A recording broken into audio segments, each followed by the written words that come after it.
Der 4.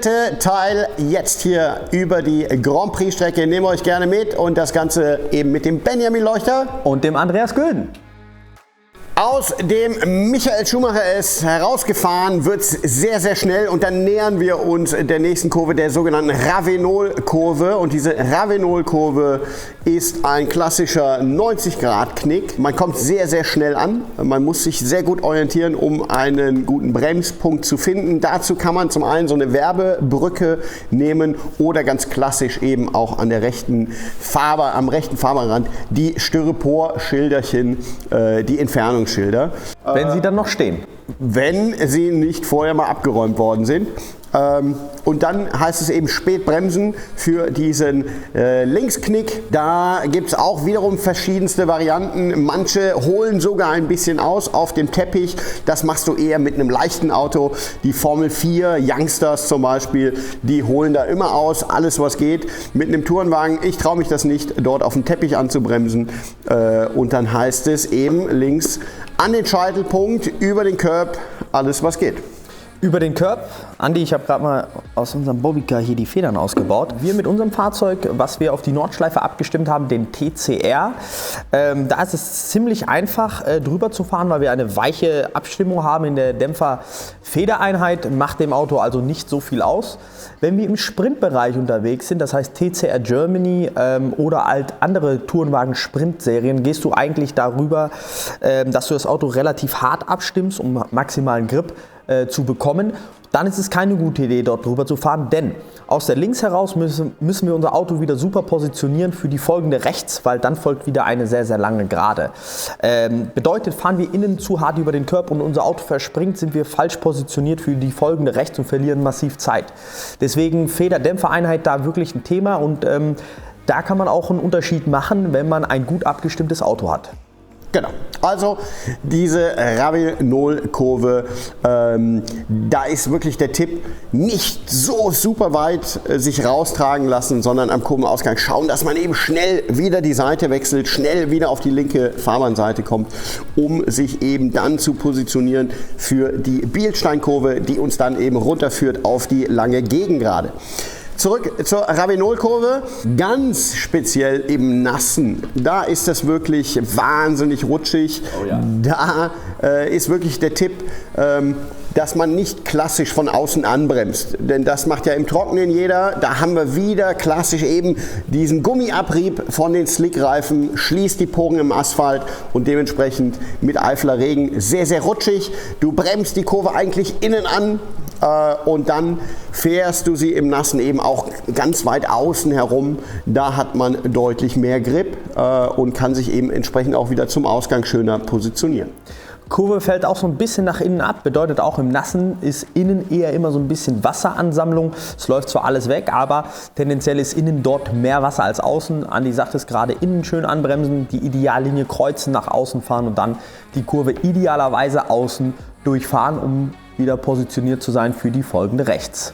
Wenn man mit seinem Fahrzeug allerdings mal was probieren möchte, und am Ende geht es ja nun mal auch darum, auf dem Weg zum Rennfahrer sein, dass man auch schon mal die Limits austesten möchte, dann empfehle ich das tatsächlich in dieser Ravenol-Kurve. Man kann wirklich mal testen, wie verhält sich mein Auto auf dem Curb, wie verhält es sich im Grenzbereich. Hier kann man wirklich mal auch zu spät bremsen, denn am Ende wartet eine asphaltierte Auslaufzone auf uns. Sehr, sehr viel Platz zum Kurvenausgang. Das heißt, wenn man es übertreibt, die Wahrscheinlichkeit, dass das Auto an einem Stück bleibt, ist da am Ausgang auf jeden Fall gegeben. Wir sind angekommen in der besagten Ravenol-Kurve. Wir haben das Fahrzeug mal im inneren Punkt auf dem Scheitelpunkt am Curb abgeparkt. Wir haben viel darüber gehört, der Curb ein wichtiger Baustein hier in der Ravenol-Kurve. Mit Nordschleifenfahrzeugen kann man dort gerne mal drüber fahren. Die sind in der Regel etwas höher und weicher abgestimmt. Sprintfahrzeuge werden hier in der Regel etwas härter abgestimmt. Deswegen werden die Fahrzeuge in der Regel auch ein bisschen mehr springen im Ausgang. Im Eingang sagtest du was von den Formel 4 Fahrzeugen? Ja, es gibt natürlich im Eingang auch die Variante, nochmal ein klein bisschen mehr auszuholen. Ja, denn wir Rennfahrer wollen ja maximale Streckenbreite ausnutzen. Und deswegen könnte man tatsächlich auch so ein bisschen auf dem Teppich ausholen. Das machen besonders die Youngsters mit ihren leichten Formelfahrzeugen. Mit einem Tourenwagen da auf dem Teppich einzulenken, ich vermeide das, ich will das nicht. Denn manchmal ist ja auch noch so eine gewisse Restfeuchtigkeit in dem grünen Band. Ganz genau. Wir sehen auch hier leichtes Gefälle zum kurveninneren Rand, bedeutet auch hier wieder, wenn es regnet, läuft das Wasser runter in Richtung Curb. Also Obacht, da wird hier schön außen oben entlang gefahren, denn da ist wenig Wasser und auch wenig Gummi. Genau, wahnsinnig rutschig im Nassen, ja, und im Trockenen der kleine Profi-Tipp noch hinterher, denn zum Kurvenausgang lässt man sich gar nicht so wahnsinnig weit raustragen. Sehr wichtig ist es, dass man schnell eben links rüberkommt. Ja? Man will wieder ausholen für die kommende Kurve. Da hinten, das ist dann die Bielstein-Kurve, bergab auf die Gegengrade.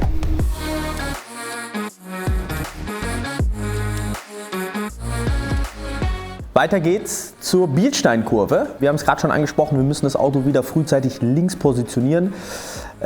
Auch hier wieder in unserem Fahrzeug mit einem Qualifying-Reifen reicht es aus, wenn wir nur mal kurz lupfen, das Auto umsetzen und sofort wieder ans Gas gehen. Ultraschnelle Rechtskurve mit einem schönen Ausgang, Curb, der auch wieder sehr flach ist, wo man drauf fahren kann. Aber auch hier Obacht, am Ende des Curbs ist eine harte Kante und danach folgt Kies.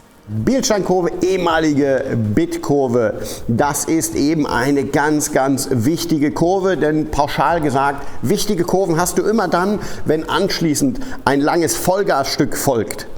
Die Bit-Kurve ist ebenfalls wieder ganz klassisch 90-Grad-Knick, diesmal rechts herum, aber abfallend. Es geht sehr, sehr steil bergab. Und das macht Kurven halt schon wieder so speziell, denn wenn du bergab fährst, dann möchtest du kein Übersteuern erzeugen. Ja, wer es mal versucht hat, bergab zu driften, wow, das kann spannend werden, und misslingt es dir in der Bitkurve am Kurvenausgang, dann kann man über 35 Gegenpendler dann irgendwann das Auto rechts im Reifenstapel versenken. Ja, wenn man mal genau darauf achtet, dann ist der Reifenstapel in der Regel ja rot-weiß lackiert, aber am Kurvenausgang der Bitkurve, da hat der Reifenstapel gerne auch andere Farben. Der Tipp ist, versucht möglichst spät einzulenken.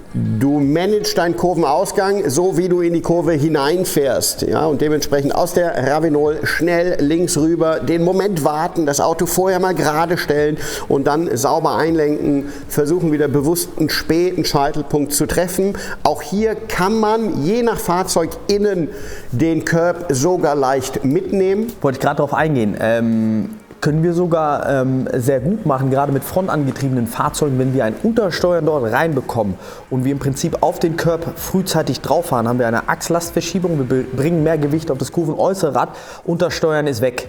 Also das einfach nur mal als Tipp, wenn wir ein untersteuerndes Fahrzeug haben, bei einer abfallenden Kurve versuchen, innen den Curb zu treffen, Achslastverschiebung, wir bringen mehr Gewicht aufs kurvenäußere Rad und das Auto bekommt ein bisschen mehr Grip und das Untersteuern wird minimiert. Das sind schon wieder die Geheimtipps vom Benny, da immer gut zuhören. Ja, so funktioniert es eben, wenn man Druck aufs äußere Rad bringt, auf das wichtige Rad. Zum Kurvenausgang selbst, ja, auch da kann man den Curb dann mitnehmen. Man fährt sogar bis über den grün lackierten Bereich, bis an die Kante vom Kiesbett heran. Kühler zu zerschießen oder die Frontscheibe zu zerschießen, geht da relativ schnell. Bei mir ist mal die Seitenscheibe kaputt gegangen. Was? In welchem Fahrzeug? Tatsächlich, in unserem Golf ist da die Seitenscheibe gesprungen, obwohl ich nicht quer ums Eck gefahren bin. Mich hat es auch gewundert, wo kam der Stein daher. Aber dann ist es ein Vorteil, wenn du tatsächlich mit dem Integral, mit dem Vollvisierhelm in einem Tourenwagen sitzt. Wir beide machen das so. Wir haben immer unseren Full-Face-Helm auf mit hochgeklapptem Visier. Das reicht eigentlich für einen Tourenwagen wunderbar, aber passiert passiert genau das, dass mal eine Scheibe kaputt geht, dann kannst du eben das Visier runterklappen und du bist noch mehr geschützt, was herumfliegende Glassplitter oder ähnliches angeht. Deswegen der Tipp wirklich auch an alle Rennfahrer, diese offenen Jethelme, das ist oldschool. Sieht meiner Meinung nach nicht gut aus.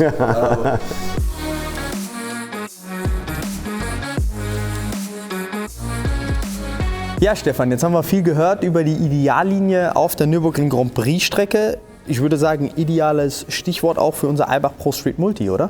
Ja, genau, der perfekte Allrounder. Ich denke, Grand Prix-Strecke ist ja immer ein bisschen ebener, ein bisschen direkter und dementsprechend müssen wir das Fahrwerk natürlich auch ein bisschen nachjustieren in Richtung Direktheit, also ein bisschen härter, ein bisschen tiefer. Oder was ist deine Tendenz, deine Empfehlung? Also ich würde natürlich den Leuten, die Benny Leuchter Edition haben, sehr ans Herz legen, dass wir eher in Richtung Hard gehen.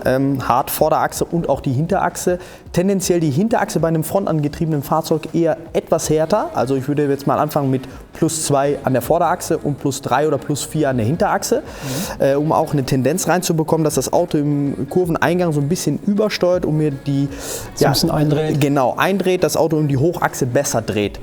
Ich kann noch hingehen, das Ganze hier über den Höhenversteller an der Hinterachse auch noch mal ein bisschen verstärken. Je höher ich das Auto an der Hinterachse mache, desto lastwechselreaktiver wird das Auto und desto mehr unterstützt mich das Auto auch gerade im Kurveneingang bei der Gaswegnahme.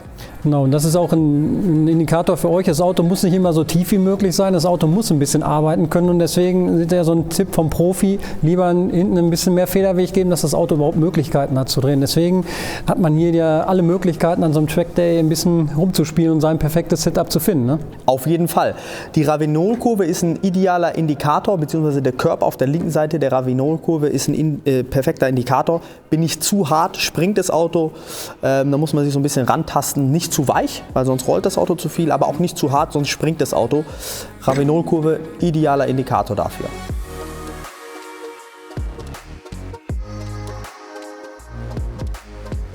Das war's mit dieser Folge von der Ideallinie auf der Nürburgring Grand Prix Strecke. Wenn ihr keine Folge mehr verpassen wollt, dann abonniert den Kanal. Und klickt auf die Glocke. Wir sehen uns bei der nächsten Folge.